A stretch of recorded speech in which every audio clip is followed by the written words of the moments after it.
ആരംഭിച്ചിരിക്കുകയാണ്. Jude Antony Joseph സംവിധാനം ചെയ്യുന്ന ചിത്രത്തിലൂടെയാണ് വിസ്മയ ക്യാമറയ്ക്ക് മുന്നിലേക്ക് എത്തുന്നത്.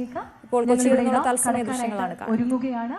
നമുക്കറിയാം, ഈ ഒരു ചിത്രം അനൗൺസ് ചെയ്ത ആ ഒരു സമയത്ത് തന്നെ നമ്മൾ എല്ലാവരും കേൾക്കാൻ കൊതിച്ചൊരു കാര്യം, കാണാൻ ആഗ്രഹിച്ചൊരു കാര്യം ഇത് തന്നെയാണ്. ഇത്രയും വലിയ ലെജൻസിന്റെ ഈ ഒരു മുമ്പാകെ ഇനി ആ ഒരു വലിയ അനൗൺസ്മെന്റിലേക്ക് ഞങ്ങൾ ഇതാ ഒരുങ്ങുകയാണ്. അഭിനയ തികവ് കൊണ്ട്, മികവ് കൊണ്ട് മലയാള സിനിമയുടെ യശസ് ലോകത്തിന്റെ നെറുകയിലേക്ക് എത്തിച്ച ആ കുടുംബത്തിൽ നിന്നും, ഞങ്ങളുടെ ലാലേട്ടന്റെ ഫാമിലിയിൽ നിന്നും, ലെഗസിയിൽ നിന്നും ഇതാ ഒരു പുത്തൻ താരോദയം കൂടി സംഭവിക്കാനായിട്ട് ഒരുങ്ങുകയാണ്.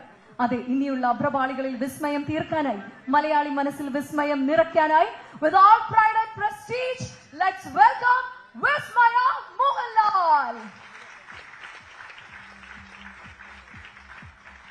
വിസ്മയ മോഹൻലാൽ, നമ്മുടെ സ്വന്തം വിസ്മയനെ ഒരു ബൊക്കെ നൽകിക്കൊണ്ട് ആന്റണി ചേട്ടൻ വെൽക്കം ചെയ്യാണ്. ആശീർവാദിന് വേണ്ടി മലയാള സിനിമയിലേക്കുള്ള നല്ലൊരു കൈയടി നൽകിക്കൊണ്ട് let's have it for വിസ്മയ മോഹൻലാൽ.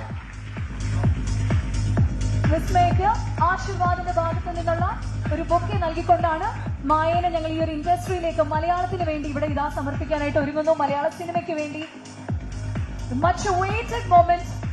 നമ്മൾ അറിഞ്ഞത് തൊട്ട് വിസ്മയനെ കാണാനായിട്ട് മലയാളികൾ, ലോകമെമ്പാടുമുള്ള മലയാളികൾ കൊതിക്കുകയായിരുന്നു.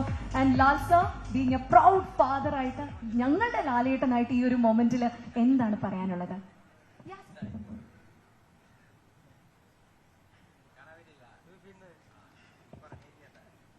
Good morning. എല്ലാവർക്കും നല്ലൊരു ദിവസം ആശംസിക്കുന്നു. വളരെ സന്തോഷമുള്ളൊരു കാര്യം, ഞാൻ എൻ്റെ കാര്യം ഓർക്കുകയാണ്. ഞാൻ ആദ്യമായിട്ട് സിനിമയിൽ അഭിനയിക്കാൻ വന്നതും എത്ര വർഷം, 48 വർഷം മുമ്പാണ്. പക്ഷെ അന്നൊന്നും ഇങ്ങനത്തെ കാര്യമൊന്നുമില്ല. നമ്മൾ അഭിനയിക്കാൻ വന്നു, അഭിനയിച്ചു, അടുത്ത സിനിമയായി. പിന്നെ മഞ്ഞയിൽ വിരിഞ്ഞ പൂക്കളിൽ ഒരു ഓഡിഷന് പോയി. അപ്പം അത്തരം കാര്യങ്ങളൊക്കെ ആലോചിക്കാനാൻ ഞാൻ ഒരിക്കൽ പോലും വിചാരിച്ചില്ല എൻ്റെ കുട്ടികൾ സിനിമയിൽ അഭിനയിക്കുമെന്ന്. കാര്യം അവർക്ക് അവരുടേതായിട്ടുള്ള ഒരു പ്രൈവസി ഉണ്ട്, അവരുടേതായിട്ടുള്ള പിന്നെ നിശ്ചയങ്ങളുണ്ട്. അതിനെല്ലാം സമ്മതിച്ച ഒരാളാണ് ഞാനും ശുചിയും. വളരെ കാലത്തിന് ശേഷം അപ്പു ഒരു സിനിമയിൽ അഭിനയിക്കാൻ ഒരു തോന്നി. ഞാൻ 6ാം ക്ലാസ്സിൽ പഠിച്ചുകൊണ്ടിരുന്നപ്പോഴാണ് ബെസ്റ്റ് ആക്ടറാണ്.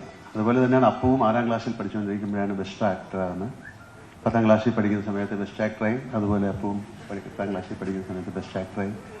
മായ ആ സ്കൂളിൽ ഒരുപാട് നാടകങ്ങളിൽ അഭിനയിച്ചു, ബെസ്റ്റ് ആക്ട്രസ് ഒക്കെ കിട്ടിയിട്ടുണ്ട്. അപ്പം ഇത് എങ്ങനെയാണ്, ഞാനും ഒരു സിനിമയിൽ അഭിനയിക്കാനോ അങ്ങനെ നടനാകണോ എന്നൊക്കെ ആഗ്രഹിച്ച ഒരാളല്ല. അതൊരു കാലത്തിൻ്റെ നിശ്ചയം പോലെ സിനിമയിൽ വന്നു.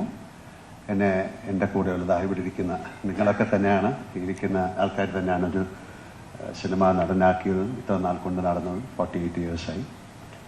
അതുപോലെ എന്തെങ്കിലും ഒരു ഡിസിഷൻ ഉണ്ടാകും, ഒരു ഡിസ്റ്റൈൻ, പ്രീ ഡിസ്റ്റൈൻഡ് എന്നൊക്കെ പറയുന്നതിൽ ഞാൻ വിശ്വസിക്കുന്നു. ഇതൊരു, ഞാൻ എൻ്റെ മകളുടെ പേര് പോലും വിസ്മയം എന്നാണ് ഇട്ടിരിക്കുന്നത്, വിസ്മയ മോഹൻലാൽ എന്നാണ്. കാര്യം എൻ്റെ ജീവിതത്തിൽ സംഭവിക്കുന്നതെല്ലാം വളരെ വിസ്മയമായിട്ടാണ് ഞാൻ കണക്കാക്കുന്നത്, ആക്സിഡൻ്റായിട്ടാണ്. മായയ്ക്കും അതുപോലെ പെട്ടെന്ന് കുട്ടി ഒരുപാട് കാര്യങ്ങൾ പഠിച്ചാണ്. അപ്പം ഒരു സിനിമയിൽ അഭിനയിക്കണം എന്നൊരാഗ്രഹം പറഞ്ഞു. അപ്പം അഭിനയിക്കണം എന്നാഗ്രഹം പറഞ്ഞാൽ നമുക്ക് അതിനുള്ള എല്ലാ സൗകര്യങ്ങളും ഉണ്ട്. സിനിമയിൽ അഭിനയിക്കുക എന്ന് പറഞ്ഞാൽ അത്ര എളുപ്പമുള്ള കാര്യമല്ല. പക്ഷേ ഞങ്ങൾക്ക് അതിൻ്റെ ഒരു പാരഫെർനാലിയ ഉണ്ട്, ഞങ്ങൾക്ക് പ്രൊഡക്ഷൻ ഹൗസ് ഉണ്ട്, ഞങ്ങൾക്കത് വളരെ വർഷങ്ങളായിട്ട് നടത്തിക്കൊണ്ടുവരുന്ന ഒരു കമ്പനിയുണ്ട്, ആൻ്റണി പെരുമ്പാവൂരുണ്ട്. അതിനൊരു വലിയ സപ്പോർട്ടുണ്ട്. അപ്പം അങ്ങനെ നോക്കിയപ്പോൾ അങ്ങനെ ഒരു സബ്ജക്റ്റ് കിട്ടി.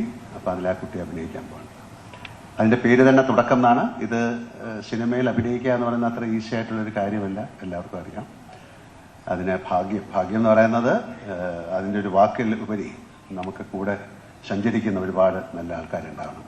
നല്ലതെന്ന് പറയുന്നത് മോശം എന്നുള്ള രീതിയിലല്ല, നമ്മളെ സപ്പോർട്ട് ചെയ്യാൻ. എൻ്റെ കാര്യം, എനിക്ക് ഒരുപാട് ആൾക്കാരുണ്ടായിരുന്നു, എൻ്റെ കോസ്റ്റാഴ്സ്, എൻ്റെ കൊളീഗ്സ്, എൻ്റെ ഡയറക്ടേഴ്സ്, എൻ്റെ സ്ക്രിപ്റ്റ് റൈറ്റേഴ്സ്, എന്നെ ചേർത്ത് പിടിച്ച് മുന്നോട്ട് നയിക്കുന്നവർ, എൻ്റെ വീഴ്ചയിലും ഒക്കെ എന്നെ സപ്പോർട്ട് ചെയ്യുന്ന ആൾക്കാർ. അങ്ങനെ ഒരു വലിയ ഒരു കോൺഗ്രസ്, ഒരു സംഘത്തിൻ്റെ കൂടെ സഞ്ചരിക്കുമ്പോഴാണ്. അല്ലാതെ തനിച്ച് നമുക്ക് ഒന്നും നേടാൻ സാധിക്കില്ല.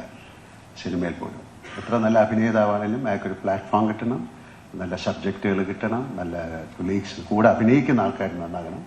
അപ്പോൾ അത്തരത്തിൽ ആ കുട്ടിക്ക് ഒരു ഭാഗ്യം ഉണ്ടാകട്ടെ എന്ന് ഞാൻ പ്രാർത്ഥിക്കുന്നു. അതുപോലെ തന്നെയാണ് അപ്പുവിൻ്റെ ഒരു സിനിമ ഇന്ന് റിലീസാകണം.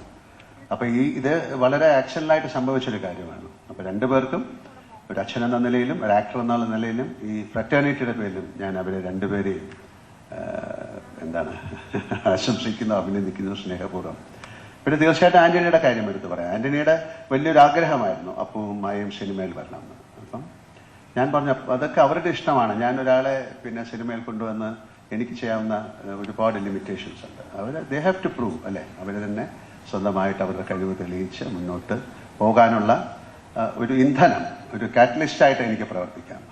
അപ്പം അതുകൊണ്ടായിരിക്കാം ആദ്യം എന്നൊരു സിനിമ അപ്പുവിനെ വെച്ച് ആന്റണി എടുക്കാൻ തീരുമാനിച്ചത്. ഇതുപോലെ തന്നെയാണ് തുടക്കം. എന്തായാലും വളരെ സന്തോഷം ഇവിടെ വന്നിട്ട് എല്ലാവർക്കും എൻ്റെ ഹൃദയത്തിൻ്റെ ഭാഷയിൽ ഞാൻ നന്ദി പറയുന്നു. ഞാൻ ഒരാളെയും കൂടെ ഈ സ്റ്റേജിലേക്ക് വിളിക്കാൻ പോവാണ്. ഈ സിനിമയിൽ വളരെ പ്രധാനപ്പെട്ട കഥാപാത്രം ചെയ്യുന്ന ഒരാളാണ്. മറ്റാരുമല്ല, ആന്റണിയുടെ മകനാണ്. മോനെ കം. അദ്ദേഹം അവിടെ വിളിച്ചിരിക്കുകയാണ്. അപ്പൊ ഇതൊരു കുടുംബ ചിത്രമായിട്ട് മാറി എന്നുള്ളതല്ല ഞാൻ പറയുന്നത്.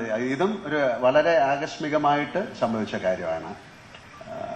പിന്നെ ഇതിലൊരു കഥാപാത്രം ഇത് എഴുതി വന്നപ്പം അതിലൊരു കഥാപാത്രമായിട്ട് ചെയ്യാൻ അദ്ദേഹത്തിന് സാധിക്കുമോ എന്ന് ചോദിച്ചു. വേറെ ഒരു സിനിമയിൽ, കഴിഞ്ഞ സിനിമയിൽ ചെറിയൊരു റോള് അഭിനയിച്ചിട്ടുണ്ട്. മോനിപ്പം ദുബായിലാണ്, നമ്മുടെയാണ്. Is a very good football player, നല്ലൊരു മാർഷ്യൽ ആർട്ടൊക്കെ ചെയ്യുന്ന ആളാണ്, ആൻഡ് വെരി നൈസ് പേഴ്സൺ. അപ്പം അങ്ങനെ ഒരുപാട് ക്വാളിറ്റീസ് ഉണ്ട്. ഈ ക്വാളിറ്റി ആണോ സിനിമയിലെ അഭിനയം എന്ന് ചോദിച്ചാൽ അതല്ല, ഇതും കൂടെ അതിന് ആഡഡ് അട്രാക്ഷനാണ്. അങ്ങനെ അദ്ദേഹവും വളരെ ഒരു ലീഡ് റോളാണ് ഈ സിനിമ ചെയ്യുന്നത്. ഇപ്പം ആന്റണി പറഞ്ഞ സാറേ ഇത് ആരെ അറിയിക്കണം, നമ്മൾ തീർച്ചയായിട്ടും അറിയിക്കണം, കുറച്ച് കഴിയുമ്പോൾ അറിയുന്നതല്ലേ. പിന്നെ ആന്റണിക്കും അതിൻ്റെ ഒരു അഭിമാനം ഉണ്ട്. വളരെ രണ്ടുപേർക്കും, മോനും I wish you all the best from my heart, from my family, from the fraternity. എല്ലാ ഈശ്വരൻ്റെ സഹായം ഉണ്ടാകട്ടെ, ഭാഗ്യം ഉണ്ടാകട്ടെ, നല്ല കൊളീഗ്സ് ഉണ്ടാകട്ടെ, നിങ്ങളുടെ ജീവിതം മനോഹരമായി മുന്നോട്ട് പോകട്ടെ. Thank you so much. ഒരിക്കൽ കൂടി വന്നതിനും അനുഗ്രഹിച്ചതിനും ഒരുപാട് നന്ദി. ആന്റണി 2 വാക്ക് സംസാരിക്കാൻ ഞാൻ വിളിക്കുന്നു.